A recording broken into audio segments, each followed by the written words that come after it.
Hello and welcome to episode 51 of my Let's Play Vanilla Minecraft. I am the Great KHM, and I've made quite a few changes off camera. You might not recognize this place, but this is the villager area. And, well, I've gone through and I've removed pretty much all the rooms on the side of the villager donut, or on the Iron Golem donut, whatever you want to call it. Yeah, I guess Iron Golem donut would probably make more sense. The village donut, I don't know. Anyway, so, well, I'm getting ahead of myself. Let me backtrack here. I'm on Minecraft Snapshot 14W08A.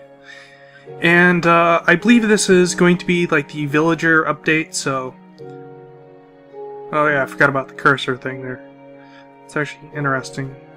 Pretty neat idea. Anyway, so they've changed quite a bit about how the villagers work. One of the things they've added is that villagers now have to farm in order to breed. So, uh-oh. So with a bucket of water and quite a bit of time and hassle, I managed to move all the villagers out of these side rooms and over here into this fenced-off area. As you can imagine, quite a few of the villagers were lost. In fact, I think almost all of them were lost in the move, as the water allowed them to jump over this fence and they just plummeted. And, yeah. So anyway, I built this farm here for them to farm. Now originally I was having them grow wheat in it, but potatoes are like, what, 4 times better than wheat for them, because they need 12 pieces of wheat in order to breed, while they only need like 8 or 3 potatoes. And we have all this ghost bread everywhere. I'm not sure what to make of that. Clearly, the villagers have, well, what's with the food is after they've harvested the food, with the wheat, they'll automatically convert it to bread, and they'll share it with one another by tossing it onto the ground. Sometimes you can pick it up, like this poisonous potato, which we'll just get rid of. Goodbye. Speaking of food, I need to eat. Anyway, so, made this farm area for them. I have these carpet things over the water trench in the center, so that way you don't fall in. You can just walk across it, like this. I noticed there's no height difference, which is kind of interesting, so the hitbox of the carpet must be like right below it or something. And I put this ceiling thing up here so that Enderman wouldn't teleport and ruin the farm, which is a problem I've had with my other farm. And I put an additional side block on these when I noticed that villagers were trying to jump on blocks that I was placing along the side, and they would land on the farm and just destroy it. So by putting this here, that stopped them from doing that. Let's see. Yes, so after I moved them there, I started working on the center and realized that I was just going to need to rip out all the rooms on the side entirely in order to do what I want. So I removed them all and modified the center quite a bit. So you can see the sides here are now much thicker. It's actually got 4 rows of doors instead of 1 row. Which means that they count this as, what, 4 times the size of, or village that's 4 times the size of what it was. So the iron intake should increase dramatically, or iron output, not intake. Also, because the doors are way over here, I wasn't quite sure if the villagers over here would actually make them as part of the village. So I put some villagers in these little side alcove things. As you can see, Just stuck them in a minecart, drove them in, plopped them down, removed the minecart. And so now all the doors will be counted, will automatically be re-assimilated into the village every time that this area loads, which is cool. Let's see, what else?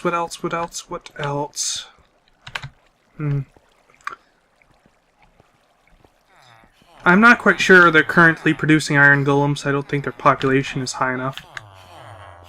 Okay, I thought that was another iron golem. I was like, how are there two? But no, he's just a guy in a white outfit. That's an iron golem that I made, by the way. It's not a villager iron golem. So it's loyal to me rather than the villagers. So I can beat it or whatever and it won't harm me. Or I can kill off the villagers and it won't harm me. If I really need to. Oh yeah, with the new update here, with the villagers being able to farm, I had this interesting idea that it might be possible to use them to automatically plant food and harvest them. So what I did was I made this track here, connected it to this track, and brought it all the way down to the farm down here. And I heavily modified my farm and put some villagers in it. This is all wheat that I've planted, and that's not supposed to be like that. Stupid Enderman. I still need to make this Enderman proof. I was thinking of putting like glass over it or something like that. Anyway, so what I did was I removed some of the dirt and put in these stairs here. So that way you don't have to jump or anything to get up and down. I lowered the central collector here by 1 block and put in fences to act as sort of a sieve so that the villagers don't fall into the system. Although I think like the metal fence or something like that. I'll just call it iron fence would probably work better because it doesn't have the going up bit there. The hitbox that's higher than the block itself. So it'd just be a nice and kind of smooth transition. But anyway. Well, no, actually this probably works better because the food would hit it and go down rather than risking going on top of it. So yeah, fences are better for this. Or wooden fences are. Now, I didn't quite realize it at the time, but when I moved this down, the water in the center was no longer dampening the farmland here.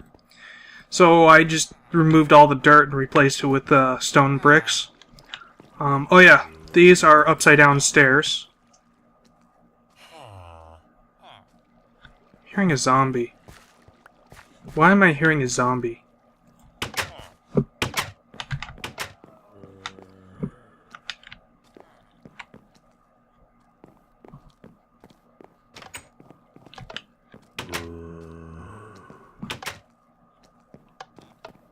Where did you come from?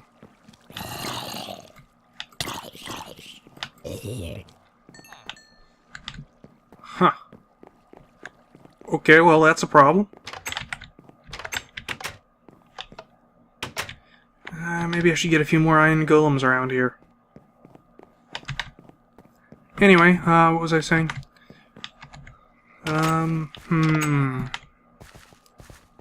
Yeah. Something about this.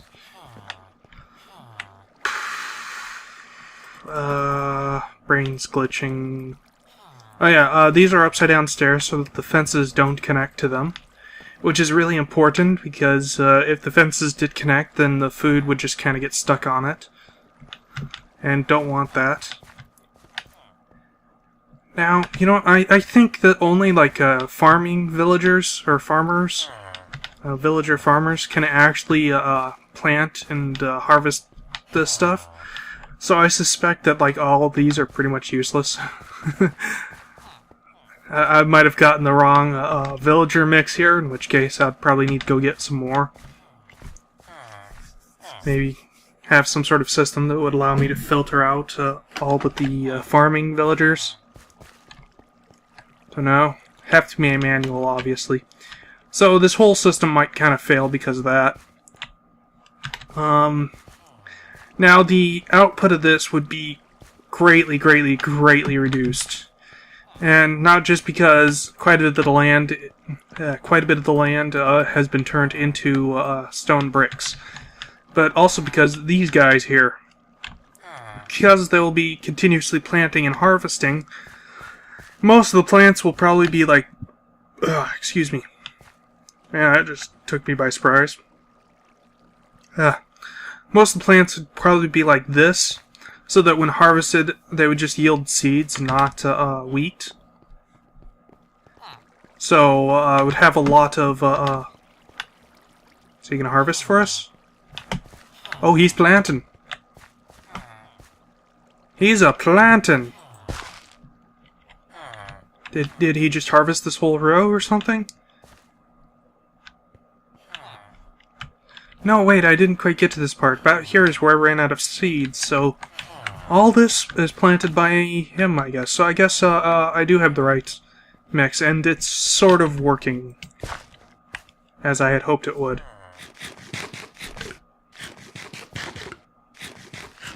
Cool. Yeah, so anyway, most of the plants are probably going to be in kind of a growing state, so that's going to greatly reduce the output. And it's going to take a long time for them to replant everything. This whole thing is just going to take a long time for them to replant. So, yeah. I wish I could, like, put seeds inside of, like, chests and have them automatically go grab the seeds from said chest. But I don't think that's quite doable, and that hood just broke. Apparently without the breaking animation. Now I'm not entirely sure what other changes have been made to the snapshot. I noticed that when I sneak, my hand kind of does that.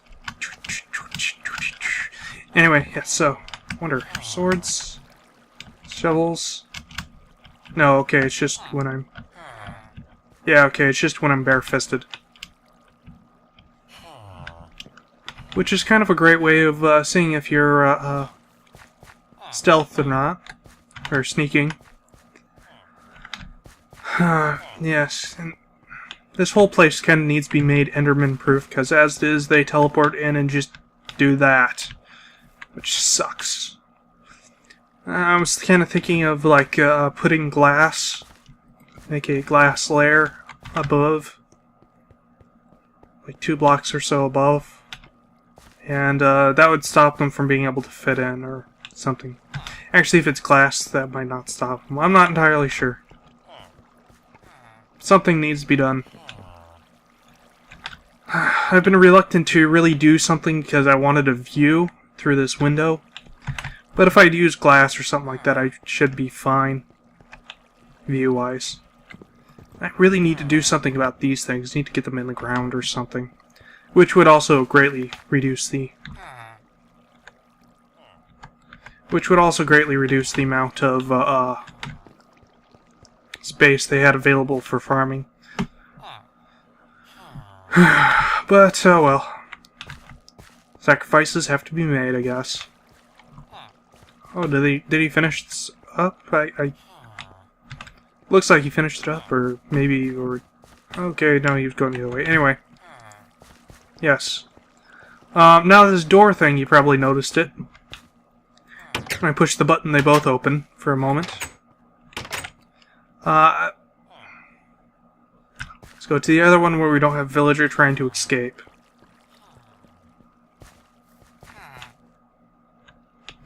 Anyway, so basically what this is I wanted to be able to get out easier, in and out easier, so I just used 2 doors here.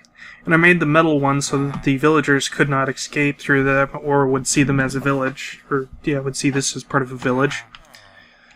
And above here, I have this overhang here, which is hiding some redstone. Which is allowing me to press the button, and it opens up both. And over here I have 2 pressure plates, so I just stand on it and they open. Yep. that's pretty much all the changes I have made. Seemed more significant before, but I guess that's because of how long it took me. I've been working on this for like a day or two. Well, I guess I'll pause the recording until I have something more interesting no, wait, no, hold it, I just remembered something I was going to talk about. Okay. Yes. So, I'm planning to do a playthrough of the new Thief game that's going to be coming out in a few days, although it's probably come out by the time this episode is out.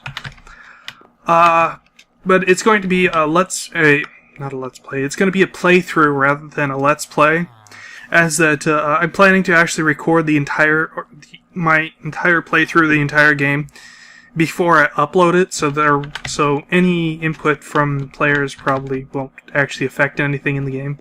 Although, admittedly, I usually just kind of ignore that anyway. So, yes.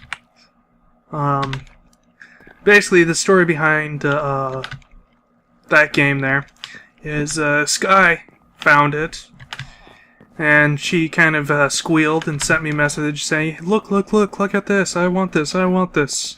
So I looked at it, and pretty cool looking game. I'm definitely a fan of stealth games, and I don't play nearly enough of them. So I was like, okay, and I bought it for myself, and laughed at her, and said, ha, I bet you wish Steam sharing was a thing. Turns out it is a thing. Yes. I'll probably retell that story in a much better way when I actually start playing the game. So yes, that'll be something different. Normally I don't do playthroughs of games like that because I don't want to spoil the story, you know. I usually wait for it's been out for like a year or so. But, you know what, screw it. We're going to try something a little different there and just do a playthrough of Thief. That should be fun. As it currently stands, it won't be available for 2 days. So I'm just going to be enjoying my TF2 items until then. Though, of course, that would mean I would have to play TF2 in the meantime. Which, TF2, while it is a fun game, it's easy to burn out, especially when they have an event that forces you to play. Now we've got a spider. Where's that outside? That's outside. Okay. Yes. So, I guess I'll go ahead and pause until I have something more interesting to show or talk about something. Alright. So, it's been a few days, and, well, the villagers' progress is extremely slow. So painstakingly slow, in fact, that I don't think this is actually going to be a real viable option. Excuse me. So, not quite sure what I'm going to do. I think I'll let that go a little bit longer, just, you know, because I could kill the villagers off, but I just don't really have any plan after that. Oh, maybe I need a door. That just occurred to me. Maybe I need a door somewhere in the vicinity for them to determine is a village. And then once they see it's a village, they might start... Well, no, because they were planting before. So, I don't know. And I've also noticed they've started kind of untilling some of this ground here. Yeah, like there. Despite the fact that I put in these stairs, they're untilling ground a bit here and there. Oh, well. Yeah. Although I think that was probably like Enderman damage there. Oh, hey, cat. Bye, cat. Alright, he snuck into my room just so he can ignore me and walk right past me. And then ask for me to let him out. One moment. Okay. So what was I saying? Oh yeah, gonna leave the farm like this. Now the Thief game. I've got about like 10 hours gameplay recorded so far, and gotta tell you, the game really, it's not great. Well, how do I put this? I want to make that statement a little bit clearer. The stealth in the game, yes, the stealth in the game is awesome. And that's, well, the stealth and the graphics of the game, awesome, superb. All else needs a lot of work. I'll give you an example, and this is a bit of a spoiler, but, you know, I don't really feel it's a spoiler because it's kind of stupid, and I was severely disappointed when I got to it. Basically what it is, sorry, I had a light flash in my eyes there for a second. Basically, alright, so, the basic story is that, your main character, Garrett, well, while he was off on a job with his student, I guess, yeah, we'll just call her student, because there's apprentice, there we go. With his apprentice, she decides to go all-out rebellious teen on him, and gets herself killed, and he gets pulled into a magical portal thing. He gets sucked up in some sort of magical Nova type effect. And then he disappears for a year. When he comes back, he has no idea what's happened to him. Everyone keeps going, "Where have you been for this last year? I hope it was important." And they keep dropping hints that, you know, maybe he was off on some magical mission. Maybe he got sucked into Narnia. Maybe he was doing, you know, something for this last year that, when you found out what it was, you'd go, "Holy crap," or, you know, something amazing. But then, you go through, like, good chunk of the game. Let's see, I think, I don't even know how long I played the game for when I finally found out what happened. I could look it up, but I'm not going to right this moment. I'm gonna ballpark it, say, like 5-7 hours, somewhere around there. Well, no, that doesn't actually even sound right. I have no idea. It might have been 1 hour, it might have been 9 hours. I'll just say that. But it was quite some time before I found out what happened to him. And everyone just kept dropping hints like something was important about him disappearing. Well, something was about where he went was important. But then you get to this one woman and she goes, "Nah, you were just in a coma." That's it. That's the mystery. He was in a coma for a year.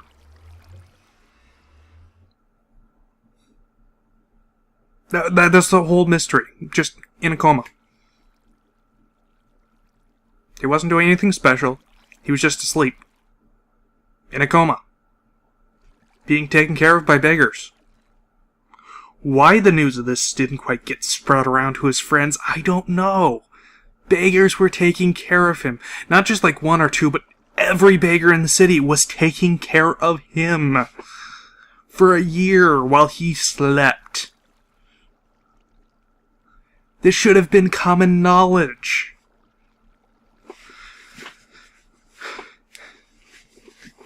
Or at least, well, I suppose maybe not common knowledge, because the Baron would have come over and killed him or something like that, but, you know, his friends at least probably should have been notified.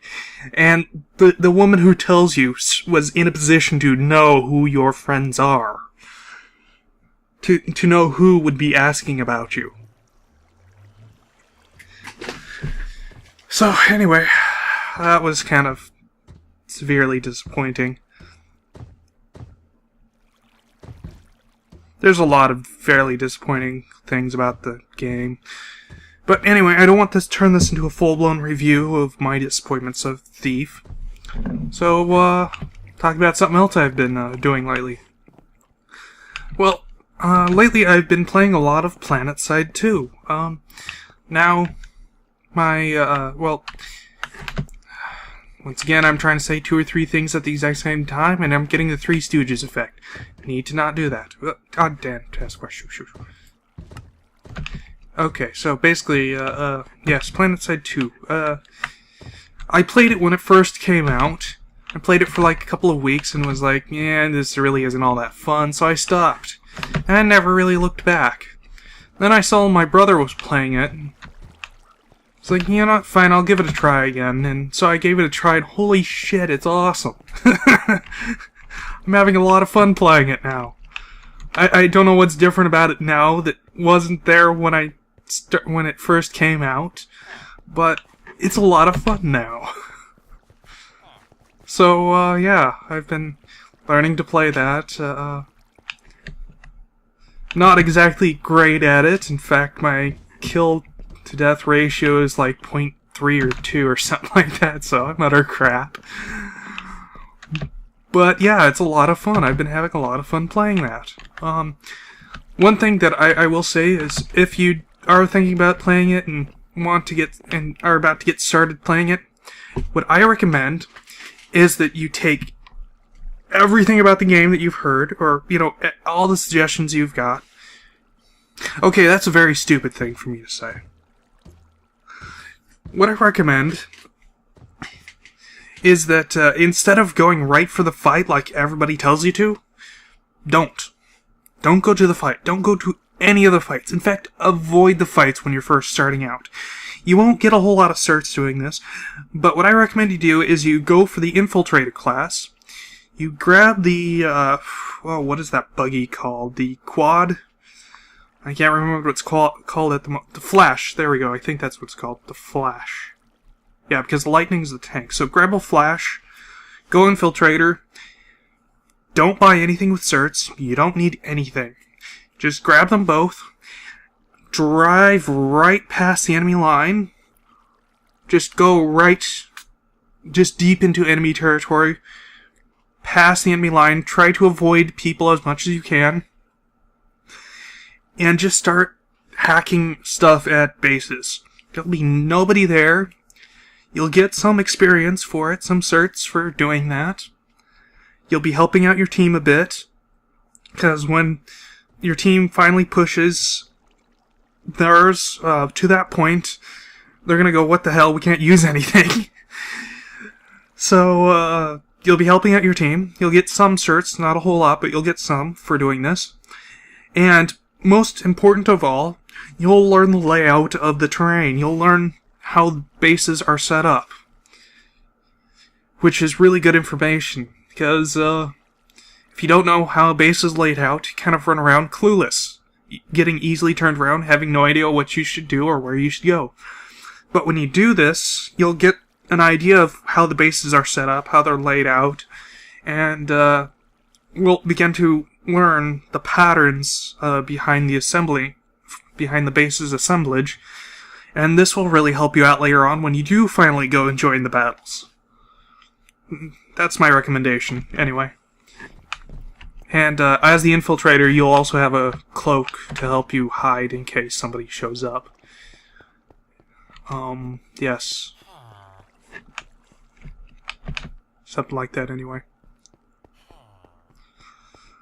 So anyway, I might release some videos for that soon. I don't know, I haven't recorded anything, but there's been some instances, okay, there's been a lot of instances in the game where I've gone, damn it, I really wish I had recorded this. I'll tell you about an instance. My brother and I, we both grabbed Infiltrator, used the Stalking Cloak, which lets you stay invisible forever. It's like the Cloak and Dagger from TF2. No, it's exactly like the Cloak and Dagger from TF2.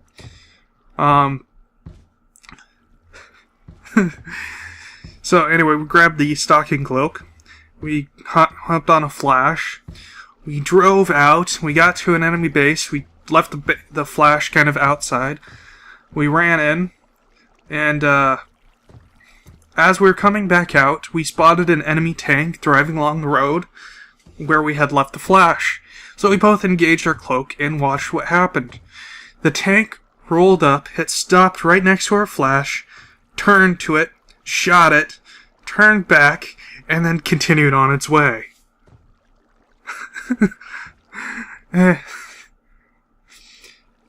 my brother's been moaning about, well, has been griping about how much of a bitch move that was ever since. That was awesome, actually. Wish I'd recorded that. Oh yeah, another thing that happened that was kind of funny was we had gotten to a point where we'd pretty much converted every base on a continent and there was nothing left to do. And we just happened to be at a spot where we could get a couple of aircraft. And so we got ourselves a couple of the fighters. And we were right next to the enemy warp gate, and there just happened to be a galaxy flying overhead. So we went up to it and pestered it, and the pilot of it kind of panicked and flipped around a bit. We didn't shoot him down, but they apparently shot us down, so we got shot down. I died instantly, because I didn't bail out fast enough. My brother bailed out quickly enough, and he was a light assault, so he could save himself before he hit the ground, and he landed right next to an enemy Sunderer. I have no idea why there was an enemy Sunderer there, but he landed right freaking next to an enemy Sunderer. Wait, no. Now that I think about it, I think we followed the galaxy to front lines of something. Anyway, he landed right next to an enemy galaxy, an enemy Sunderer. It was, yeah, yes, I remember now. We had followed it all the way to the front lines between our two opposing empires duking it out, and he landed right next to an attacking Sunderer of the area. And it was kind of funny because I watched this on my map, so he landed, I saw a Sunderer just appear right next to his dot, and then a whole bunch of other dots appeared right next to, well, surrounding him. And as he said, he landed right in the middle of a group. He didn't even see the Sunderer, but he was right next to one. And he said they all just kind of looked at him confused for a few seconds, giving him time to shoot one or two of them, and then they opened fire. Because we were a third faction that shouldn't have been anywhere near there. So I'm guessing that really confused him. Yes. Probably have a few other funny stories, but this is Minecraft.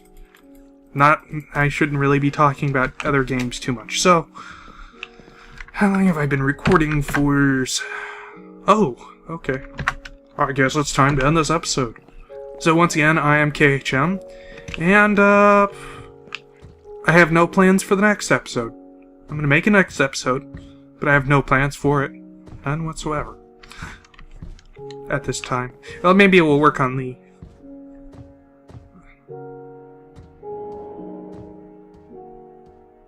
No, we probably won't work on that. So anyway, yes. See you in the next episode.